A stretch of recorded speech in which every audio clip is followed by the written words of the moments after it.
दुर्ग के भिलाई में हड्डी रोग विशेषज्ञ डॉक्टर अनुराग चंद्राकर ने संवाददाता बीने दुबे से बात की। इस दौरान उन्होंने हड्डियों से संबंधित बीमारियों से निजात पाने के लिए विस्तार से जानकारी दी। चंद्राकर ने कहा कि जंक फूड का सेवन करने से हड्डियां कमजोर होती हैं व शरीर की हड्डियों को मजबूत होना आवश्यक है। देखिए रिपोर्ट।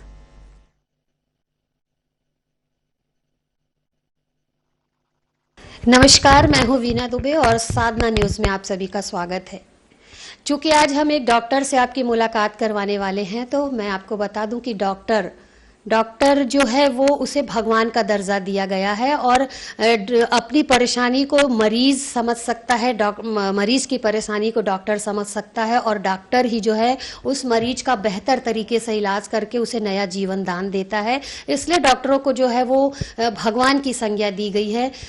इसी कड़ी में आज हमारे साथ पल्स मल्टी स्पेशलिटी हॉस्पिटल के डॉक्टर अनुराग चंद्राकर जी मौजूद हैं, जो हड्डी रोग विशेषज्ञ हैं। आइए हम उनसे जानते हैं कि हड्डी से संबंधित किस तरीके के रोग हैं, शरीर में हड्डियों का कितना महत्व है, किस तरीके से अपने शरीर, अपनी पूरी बॉडी की देखभाल करनी चाहिए और आजकल का जो वातावरण है, आजकल का जो परिवेश है, आजकल का जो समय है, उसे देखते हुए लोग कितने जागरूक हैं अपने शरीर, अपने स्वास्थ्य को लेकर के।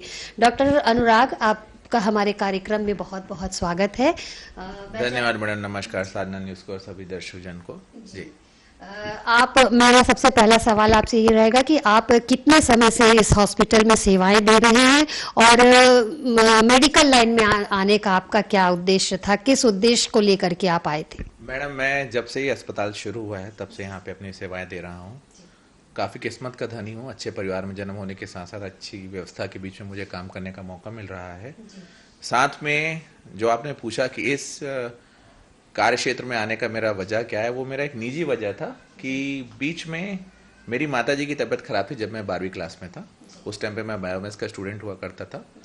बट बाद में मैंने चूंकि मम्मी का इलाज देखा यहाँ पे कि यहाँ इलाज की व्यवस्था उतनी उन्नत नहीं है छत्तीसगढ़ में जितना होना चाहिए, तो उसको ध्यान में रखते हुए मैंने सोचा कि डॉक्टर बनना ही भलाई होगी।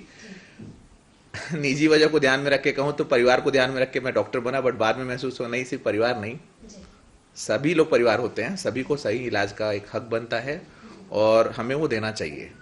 और जब आपको सही इलाज करना आएगा तभी आप सही इलाज कर पाएंगे, नहीं तो आप नहीं कर पाएंगे।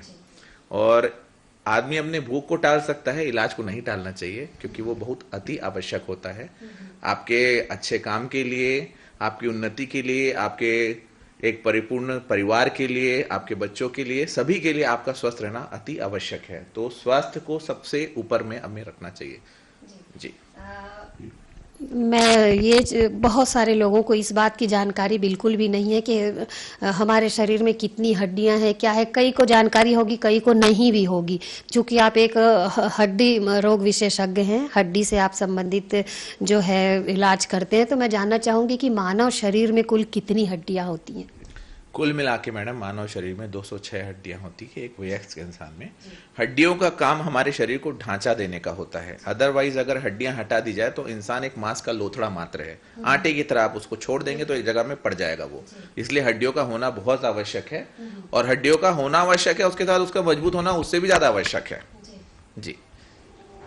आगे पूछिए। सर, ये जो आजकल का जो खान पान है उसे लेकर के आप क्या कहना चाहेंगे? कितना असर वो हड्डियों पर डालता है? जैसे आजकल जंक फूड हो गए हैं, आजकल बच्चे ज्यादा जो है वो जंक फूड की तरफ आकर्षित हो रहे हैं, तो वो कितना असर डालता है हड्डियों पर, शरीर पर? मैडम, खान पान का तो डायरेक्ट ही असर होता है हड्डियों पर। हम लोग खाना जो खाते हैं, हमारा आज की डेट में मूलभूत उद्देश्य हो गया पेट भरना। एक वयस्क आदमी अपना पेट भरने पर ज्यादा ध्यान देता है। छोटे बच्चों का है कि पेट भरे ना भरे स्वाद को मिलता रहना चाहिए, इसके लिए हम लोग जंक फूड ज्यादा प्रेफर कर रहे हैं, छोटे बच्चे खास करके। बट कोई भी स्वाद वाली जो चीज होती है उसके साथ उसकी एक कीमत चुकानी पड़ती है और वो कीमत चुकाता है हमारा शरीर। जंक फूड में अधिकतर तेल और नमक की मात्रा बहुत ज्यादा पाई जाती है। हम ये जो स्ट्रीट फूड खा रहे हैं इसमें ये एक पदार्थ यूज करते हैं अजीनोमोटो, जो कि काफी ज्यादा नुकसानदायक है शरीर के लिए, हड्डियों के लिए। इसलिए आजकल आप देखने को मिलेगा बच्चे बाहर ना खेल के घर पे बैठते हैं, वीडियो गेम खेलते हैं, ये सारा जंक फूड फोन में ऑर्डर करके मंगाते हैं, सारी चीजें खाते हैं, वजन बढ़ा लिए हैं। और अभी से चूंकि मोबाइल ज़्यादा इस्तेमाल करते करके उनकी गर्दन झुकी है, इसलिए अब आपको अमूमन इनकी हाइट भी थोड़ी कम देखने को मिलेगी जो पहले हुआ करती थी। जी बिल्कुल, काफी अच्छी बात आपने कही है। वास्तव में आजकल के जो बच्चे हैं वो बिल्कुल मोबाइल पर ही जो है वो पूरी तरह से निर्भर हो चुके हैं, तो कहीं ना कहीं ये शरीर के लिए जो है वो काफी हानिकारक है। ये काफी अच्छी आपने सलाह दी, बच्चों के लिए ये काफी ध्यान देने वाली बात है। सर, यहाँ मेरा अगला सवाल ये होगा कि हड्डियों को मांसपेशियों से कौन जोड़ता है? मैडम, हड्डियों को मांसपेशियों से मांसपेशियां ही जोड़ती हैं। हड्डियां ऐसे देखा जाए तो एक अपने आप में आधार स्तंभ होता है। जैसे किसी इंसान के मांसपेशियों को आप हटा दो तो वो एक ढांचा बन जाता है, पर वो जो मांसपेशियां होती है वो अपने ओरिजिन जहां से वो उगती हैं वहां से लेके इंसर्शन जहां वो धंसती हैं, इसके बीच में वो हड्डियों से जुड़ी रहती हैं, और उन्हीं लोग का कॉन्ट्रैक्शन और रिलैक्सेशन अपने बॉडी में मूवमेंट कॉज करता है। कोई मसल का कॉन्ट्रैक्शन हो गया मतलब वो मसल छोटी हो गई, छोटी हो गई मतलब जहां वो चीज से शुरू हुई है और जहां वो खत्म हो रही है उस चीज को अपने तरफ वो खींच लेगी, यानी अपना हाथ मुड़ गया। जब वो रिलैक्स हो हाथ सीधा हो जाएगा। यही पूरी बॉडी में मसल्स का एक मूलभूत आवश्यकता है। जिस तरीके का अभी माहौल है वर्तमान में, सारी चीज आप देखिए तो एक प्रकार से देखना चाहिए मिलावट का दौर चल रहा है ना। उसमें अपन दूध को भी हम शामिल कर सकते हैं, सिंथेटिक दूध। सिंथेटिक दूध जो है वो कितना हानिकारक है और इसका हड्डियों पर किस तरीके का असर पड़ता है? मैडम, हमारे यहाँ पे सबसे ज्यादा हम लोग कैल्शियम का जो मुख्य स्रोत समझते हैं वो दूध को मानते हैं। आज भी घर में आप महिलाओं को देखेंगी अपने बच्चे की अच्छी ग्रोथ को ध्यान में रखते हुए बोर्नविटा मिलाकर वो उसको दूध पिलाती हैं रात में सोने से पहले। तो दूध का एक बहुत आवश्यक रोल है हमारी लाइफ में और अपनी सोसाइटी में। अब सोचिए, जो मूलभूत चीज़ अगर अपन उसी में मिलावट कर दे तो क्या होगा। अगर एक छोटा सा साबुन का टुकड़ा आपके पानी में रह जाए, आपके गिलास में चिपका हो जाए, पानी पी के देखेंगे स्वाद बदल जाएगा। सोचिए पूरा सिंथेटिक दूध क्या होगा। उसको पीने से केवल हड्डियां नहीं, आपकी हथड़ियों पे असर पड़ेगा, मुख में जो स्वाद है उस पर असर पड़ेगा, मुख की जो मेन नली है उस पर फर्क पड़ेगा, और अल्टीमेटली ये जो सारी सिंथेटिक चीजें होती हैं ये कार्सिनोजेन होती हैं, यानी कि वो तत्व जिसकी वजह से कैंसर डेवलप होता है। तो ये हड्डियों को कमजोर तो बनाएंगे, साथ में ऐसी भी परेशानियां पैदा कर देंगे जिसके लिए अभी हम लोग तैयार नहीं हैं। बिल्कुल सर, हड्डियों में भी कैंसर होता है? बिल्कुल जी। तो वो किस तरीके से होता है, किन कारणों से होता है? बोन कैंसर के नाम से है जो है, तो उसमें किस मतलब कैसे होता है, किस तरह की तकलीफ उस समय आती है और हमको कैसे पता चलता है कि हमारे जो हड्डी में है वो कैंसर की प्रॉब्लम आ रही है? ये आपका एक बड़ा अनोखा और काफी अच्छा सवाल है।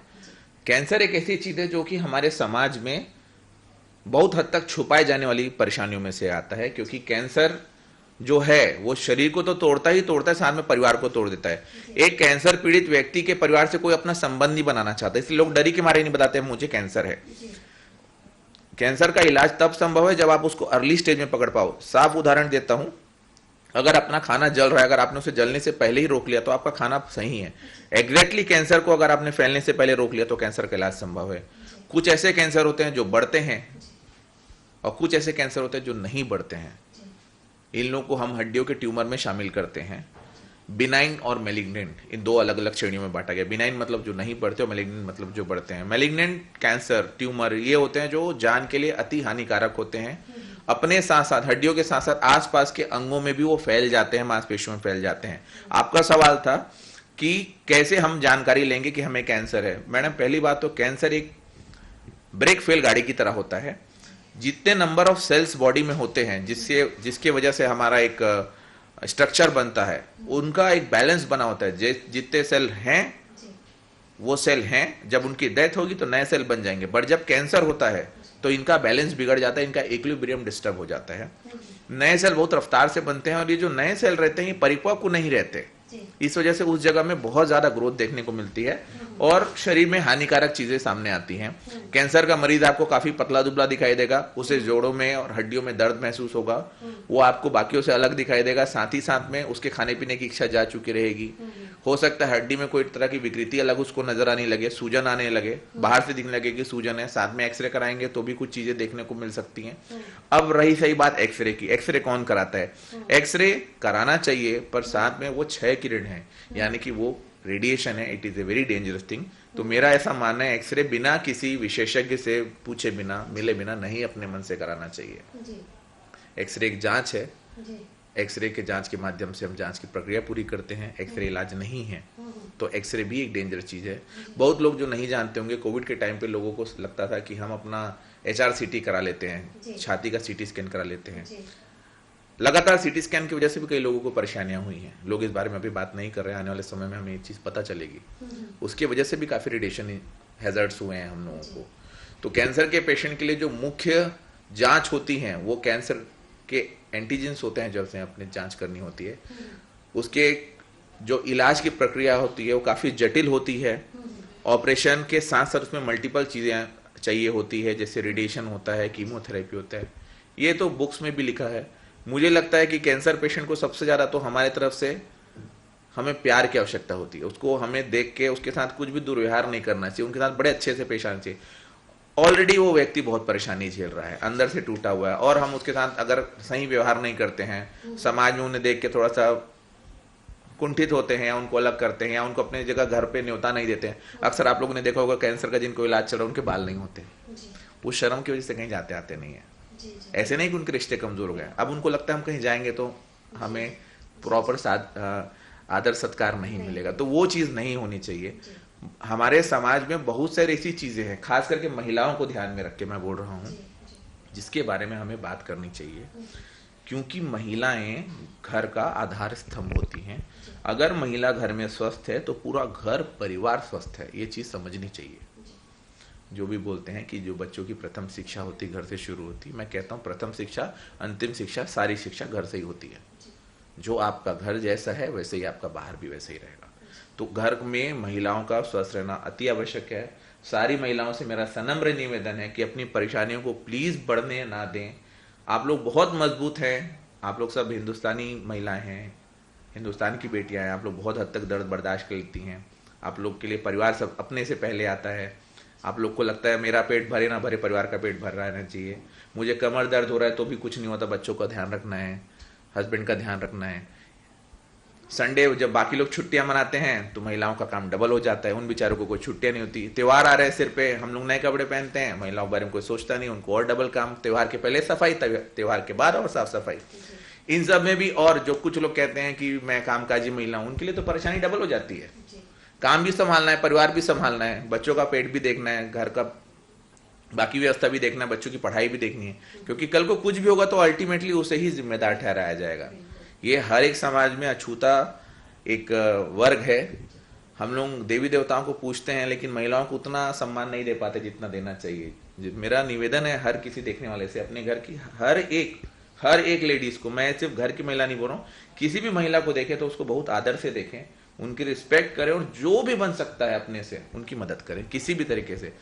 घर में सहायता करने से कोई पुरुष छोटा नहीं होता, बल्कि और उनके बीच में प्यार बढ़ता है, मुझे ऐसा लगता है, और ये होना चाहिए। काफ़ी अच्छा लग रहा है सर आपके साथ।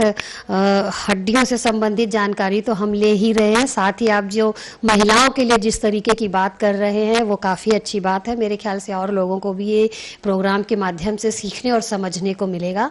मेरा अगला सवाल था सर, अक्सर ये देखा गया है महिलाएं पीरियड्स के दौरान जो कमर में दर्द होता है उनको, तो वो जो कमर में दर्द होता है वो मतलब पीरियड्स के दौरान ही होता है या हड्डियों में किसी तरह की परेशानी हो जाती है?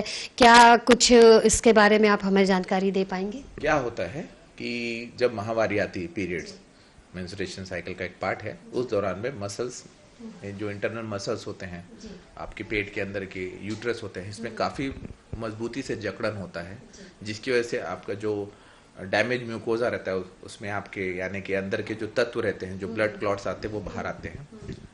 ये मेरा दूसरा बड़ा ज़रूरी लोगों से निवेदन है, ये पीरियड्स वगैरह जो होता है ना, इसको खुल के डिस्कस करना चाहिए परिवार में भी। ये कोई गलत चीज़ नहीं है, बल्कि इसका ना होना गलत हो जाएगा।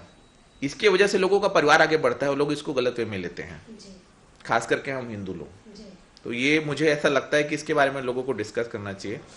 और जो महिला जिसको माहवारी आई हुई है या बच्चियां जिसको माहवारी है, उनके साथ छुआछूत का तो बिल्कुल भी व्यवहार नहीं करना चाहिए, बिल्कुल मतलब बिल्कुल भी नहीं करना चाहिए। वो ऑलरेडी परेशान है, शारीरिक रूप से कष्ट झेल रही हैं और अपन उनको ही परेशान करते हैं। आपका सवाल था कमर दर्द से संबंधित। कमर दर्द होता है मैडम, क्योंकि पेट में दर्द हो रहा है, यही दर्द पीछे भी आ जाता है। ये एक उम्र में होता है, पर कुछ समय बाद जब मेनोपॉज की स्थिति आती है, जब महिलाओं को माहवारी आना बंद हो जाती है, उस टाइम पे उनकी बॉडी का कैल्शियम मेटाबॉलिज्म यानी कि जो एक संतुलन बना रहता है कैल्शियम के आने और जाने का, वो बिगड़ जाता है। कैल्शियम आ तो उतना ही रहे, ज्यादा रहे। कहाँ से जाएगा कैल्शियम? शरीर कहीं से उधार लेता है। कहाँ से कैल्शियम उधार लेता है? अपनी हड्डियों से उधार लेता है। इस वजह से हड्डियां कमजोर हो गई। अब कमजोर हड्डियां हैं यानी कि ऑब्वियस सी बात है, जब किसी वृक्ष में ज्यादा फल लग जाते हैं, वृक्ष लद जाता है, तो सेम अपना वजन तो उतना ही है, पर अब हड्डियों की जो स्ट्रक्चरल कैपेबिलिटी है वो कमजोर हो गई है, क्योंकि कैल्शियम कम हो गया। तो आप देखेंगे कि महिलाओं की हाइट थोड़ी कम होती है और बुजुर्ग महिलाएं आगे की तरफ झुक जाती, क्योंकि उनकी रीढ़ की हड्डियों का कैल्शियम कम होता है, इसलिए उनमें दबाव आ जाता है। जी। एनेस्थीसिया का क्या वो है, कहना चाहिए एनेस्थीसिया जब महिलाओं को दिया जाता है वो किस तरीके से कार्य करता है, किस तरीके से शरीर को कमजोर बनाता है? लेकिन क्योंकि लोगों में ये बात है कि एनेस्थीसिया जब दिया जाता है, रीढ़ की हड्डी में दिया जाता है, उस कारण से जो है वो काफ़ी सारी समस्याएं, महिलाओं को हड्डी संबंधित समस्याएं होती हैं। तो एनेस्थीसिया शरीर के लिए कितना घातक है? मैडम घातक शब्द तो सही नहीं होगा, क्योंकि एनेस्थीसिया हमारे लिए सबसे ज़रूरी चीज़ है। एनेस्थीसिया के बिना तो हमारा काम हो नहीं सकता। जैसे पेट्रोल बिना गाड़ी नहीं चल सकती, वैसे एनेस्थीसिया बिना सर्जन काम नहीं कर सकता। रही सही बात रीढ़ की हड्डी, आप एकदम सही बोली, उसको स्पाइनल एनेस्थीसिया बोला जाता है, जिसमें शरीर का एक पर्टिकुलर लेवल होता है। जैसे हमारे जो स्पाइन है उसको हम लोगों ने अलग अलग लेवल्स में बांट के रखा है, सर्वाइकल स्पाइन, लंबर स्पाइन, ये सब ऐसे लेवल्स बांटे हुए हैं हमने, थोरेसिक स्पाइन। तो लंबर स्पाइन एरिया में हम एनेस्थीसिया देते हैं। उसका असर ये मिलता है कि उसके नीचे की जो लेवल की हड्डियां वो सुन्न पड़ जाती, तो अपन अपने आगे की ऑपरेशन की कार्रवाई को अंजाम दे सकते हैं। कभी कभार एनेस्थीसिया के दौरान हो सकता है कि एनेस्थीसिया की नीडल के माध्यम से थोड़ा बोन में खरोच आ जाए, उसका दर्द कुछ दिन बना रहता है। पर जो कि कॉमन महिलाओं में आज की डेट में बोलने को आ गया है कि एनेस्थीसिया के बाद मुझे दर्द हो रहा है, वो मुझे लगता है एक ग्रे जोन का सवाल है, जिसका कुछ एग्जैक्ट जवाब मैं नहीं दे पाऊंगा। अक्सर जब महिलाएं प्रेग्नेंट रहती हैं तब वो देखती हैं कि उनका पेट आगे बढ़ चुका है प्रेगनेंसी की वजह से। तो खाली पेट आगे नहीं बढ़ सकता मैडम, साथ में रीढ़ की हड्डी भी आगे बढ़ती है। अब नॉर्मल डिलीवरी का सिस्टम तो बहुत कम हो गया है, अब लोग सिजेरियन सेक्शन कराते हैं, क्योंकि लोगों को दर्द झेलना नहीं है और कॉम्प्लिकेशंस भी रहते हैं। एकाएक अचानक से बच्चा बाहर आ गया, पेट की सूजन चली गई, अब हड्डी लूज हो गई। हड्डी को भी सेटल होने में थोड़ा टाइम लगता है, तब तक मांसपेशियां जो कमजोर होती हैं टाइट हो रही होती है, उस दौरान भी उसमें दर्द आ सकता है। तो इसलिए प्रेगनेंसी के बाद योगा, एक्सरसाइज, इसका बहुत महत्वपूर्ण रोल है, जिसको हम लोग नजरअंदाज कर जाते हैं। क्योंकि आज भी न्यूक्लियर फैमिली कम है, अपन लोग पारिवारिक माहौल में रहते हैं। महिलाएं छोटा बच्चा होने के बाद जो मायके में कुछ समय घर पे आराम करने जाती है, वो बहुत आवश्यक होता है, क्योंकि उनको ठीक होना होता है। ठीक होने के बाद क्या होता है, वो अपने आप को समझ नहीं पाती, वापस से वो परिवार के चक्र में आके फंस जाती हैं, तो खुद के शरीर को वक्त नहीं मिलता। 24 घंटे में अगर व्यक्ति 24 मिनट शरीर के लिए ना निकाले, तो ये तो विडंबना से कम नहीं हो सकता, निकालना चाहिए। स्लिप डिस्क क्या है सर? स्लिप डिस्क एक इनफेमस नाम है। ये एक स्थिति बनती है जिसमें रीढ़ की जो हड्डी होती है, रीढ़ की हड्डी में दो हड्डियों के बीच में डिस्क बोलते हैं, जो एक टाइप का गद्दी, कुशन होता है। कभी कभी वो कुशन का कोई एक पोर्शन आगे बढ़ते हुए नसों को दबाता है। उस नसों में दबाव की वजह से जो स्थिति डेवलप होती है, जिसमें झुंझुनाहट, सनसनाहट, पैर में स्पर्श का कम पता चलना, पैर में भारीपन लगना, मोटापन लगना, इसको हम स्लिप डिस्क का नाम लेते हैं। अब स्लिप डिस्क जो है वो एक फेमस नेम है, इनफेमस नेम, जैसे मैंने आपको बोला, कई बीमारियों को स्लिप डिस्क का नाम दे दिया गया है। और जैसे मैंने आपको बताया ना कि कैल्शियम का मेटाबॉलिज्म, यानी कि रीढ़ की हड्डियां अगर मजबूत नहीं रहेंगे, भाई घर का आधार स्तंभ मजबूत नहीं रहेगा तो घर तो बैठ जाएगा। तो सेम रीढ़ की हड्डियों में अगर कैल्शियम पर्याप्त मात्रा में नहीं है, उनका स्ट्रक्चर कमजोर है, तो रीढ़ की हड्डी भी दब जाएगी। रीढ़ की हड्डी दब जाएगी तो डिस्क बाहर आ जाएगा, डिस्क बाहर आ जाएगा तो नसें दबेंगी और अपने को स्लिप डिस्क हो जाएगा। ऐसा है। मेरा आखिरी सवाल था सर आपसे, और महत्वपूर्ण सवाल भी था ये। मैडम सॉरी, जी जी। स्लिप डिस्क के लिए मैं आप लोगों को एक और बहुत जरूरी सलाह दूंगा। हम लोग जिस तरीके से खड़े होते हैं, जिस तरीके से बैठते हैं, हमारा एक पोस्चर होता है, उस पोस्चर को हम लोग बहुत ज़्यादा मिसयूज कर रहे हैं आज की डेट में, जो हमको नहीं करना चाहिए। पोस्चर का मिसयूज कहीं नहीं होना चाहिए। एक बैठने की तकनीक होती है, एक उठने की तकनीक होती है, ये लोगों को पता है।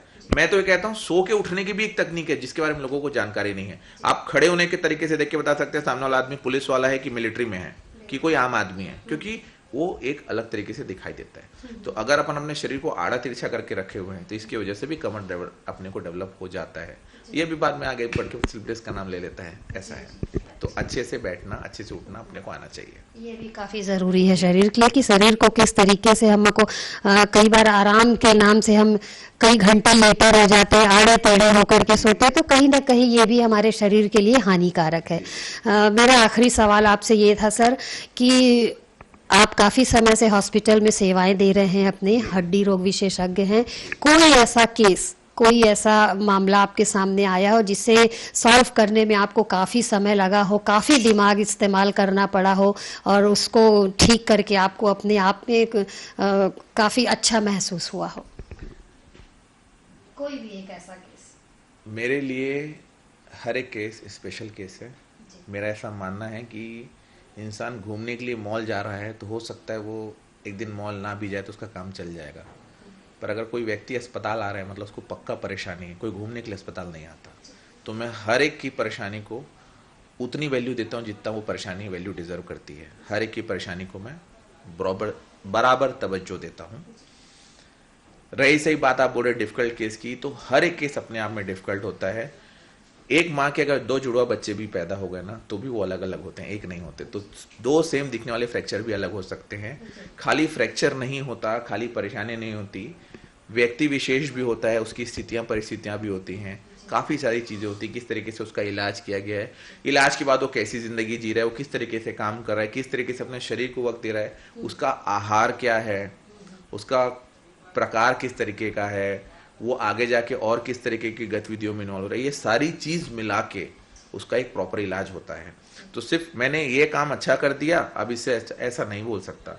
ऐसे मेरे पास बहुत सारे केसेस आए हैं, बहुत सारे केसेस, जिसको मैं बोलूँ कि काफ़ी डिफिकल्ट था। उसमें जो मेरे लिए सबसे डिफिकल्ट केस था, एक गुजराती महिला का केस था, जो है तो यहीं की बट बहुत लंबे समय से गुजरात में रह रही थी। उनके दोनों कूल्हे फ्रैक्चर हो गए चूँकि वो कैंसर की पेशेंट थी। इलाज के दौरान उन्होंने नहीं बताया कि वो कैंसर की पेशेंट है। जब ऑपरेशन मैंने करने के दौरान उनसे बार बार पूछा, क्योंकि स्पाइनल एनेस्थीसिया में कमर के नीचे बेहोशी रहती है और व्यक्ति होश में रहता है, वो होश में थी। मैंने उनसे विनती की, माता जी मुझे प्लीज़ बताइए, आपकी हड्डियाँ मुझे सही नहीं लग रही, कमज़ोर है काफ़ी, ये दबाने से दब क्यों नहीं है, आपका कुछ और इलाज है। तब वो घबरा के मुझे बताई, हाँ बेटा मेरा कैंसर का ट्रीटमेंट हुआ है। चूँकि मैं बाकी अस्पतालों में पता की तो कैंसर का नाम सुनते ही हमारा उन्होंने खर्चा इतना ज़्यादा बता दिया कि वो हमारे लिमिट से ऊपर हो गया था। तो हमने कम खर्चे में उनका इतना बढ़िया इलाज करके दिया। 2 साल से बिस्तर में लेटी महिला जिसको बेड सोर तक के हो गया था, वो अपने पैरों पे चल के वापस यहाँ से गुजरात शिफ्ट हो गई। ये मेरे लिए एक बड़ी उपलब्धि खुद में महसूस होती है। और आज भी उनसे कभी कभी बात होती है, वो फ़ोन करके सिर्फ धन्यवाद देती है और आगे कुछ भी नहीं बोलती। वो बताई कि मूलभूत आवश्यकताएं, मैं अपने लिए, हम किसी के घर जाते हैं, कोई हमें पानी देता है, ठीक है अच्छी बात है, आप अपने घर में पानी नहीं निकाल पा रहे हो, इससे बुरी क्या बात होगी। आप बेसिक चीज़ें, मूलभूत आवश्यकताएं, नेचर्स कॉल, मतलब बाथरूम जाने के लिए भी किसी पे निर्भर हो, ये कितनी बुरी बात है। तो व्यक्ति का जीते जी किसी पे डिपेंड होना मेरे हिसाब से अच्छी बात नहीं है। वो उसके इतने साल के जो एक आत्मविश्वास रहता है ना, उसको भी चोट पहुंचा देता है। तो ये थे हमारे साथ डॉक्टर अनुराग चंद्राकर, जो कि हड्डी रोग विशेषज्ञ हैं और काफ़ी समय से आप हॉस्पिटल में, पल्स हॉस्पिटल में अपनी सेवाएं दे रहे हैं। आपने देखा हुआ किस तरीके से डॉक्टर साहब ने कितने अच्छे एग्जाम्पल दे करके जो है वो हड्डियों से संबंधित रोगों के बारे में लोगों को जानकारी दी। मेरा ख्याल है, मेरा मानना है कि हमारे दर्शक जो ये कार्यक्रम देख रहे होंगे वो ज़रूर ही डॉक्टर साहब की बातों से प्रभावित हुए होंगे, जागरूक होंगे। और जिस तरीके से डॉक्टर ने सावधानी बरतने के लिए, अपने शरीर को लेकर के, अपनी हड्डियों को लेकर के सावधानी बरतने के लिए जिस तरीके से सलाह दी, खान पान को लेकर के जो सलाह दी, उसे दर्शक जरूर समझेंगे, मानेंगे और इस कार्यक्रम को देख करके और लोगों को भी ये जरूर बताएंगे कि हड्डियों में किस तरह के रोग होते हैं, किस तरह की समस्याएं होती हैं और उन्हें किस तरीके से जो है वो ठीक किया जा सकता है। डॉक्टर साहब, आपका हमारे कार्यक्रम में आने के लिए बहुत बहुत धन्यवाद मैडम। मैं आपके सकुशल रहने की कामना करता हूँ। मेरे सारे दर्शक जो ये कार्यक्रम देख रहे हैं, मैं चाहता हूँ आप सब स्वस्थ रहें, मस्त रहें।